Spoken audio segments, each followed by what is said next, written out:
Eluru rural మండలం చాటపర్రు గ్రామానికి చెందిన 15 మంది భక్తులు భద్రాచలం రాములవారి కళ్యాణానికి పాదయాత్రగా బయలుదేరి వెళ్తున్నట్లు పోతురాజు అనే భక్తుడు తెలిపారు.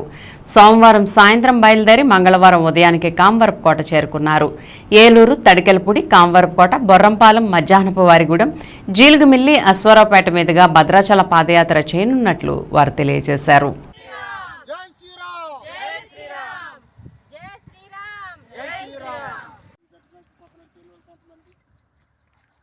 రామయ్య దర్శనం చేసుకోవాలని అందరం కలిసి వెళ్తాం.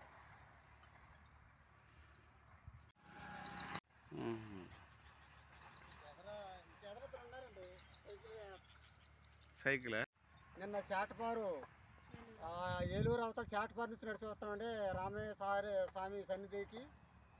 నిన్న సాయంత్రం 5 నుంచి నడిచి వస్తున్నాం. చక్రగూడ నాగమరాత్ర తెల్లారగట్ట 3 నుంచి అలాగే జై శ్రీరామ్ అంటూ శరణాలు చెప్పుకుంటూ ఇలా 4 రోజులు యాత్రలు చేసి భద్రాచలం చేరుకుంటాం. కళ్యాణానికి టైంకండి ఆ స్వామి ఆశీర్వాదం కావాలి, అందరూ ఆ స్వామి దర్శించుకోవాలని వెళ్తున్నామండి. యాత్ర చేసుకుంటాం. మొక్కుబళ్ళు ఏమన్నా ఉన్నాయా? మామూలుగా మొక్కుబళ్ళు కూడా ఉన్నాయండి. మొక్కుబళ్ళు ఉన్న వాళ్ళు కూడా ఉన్నారండి.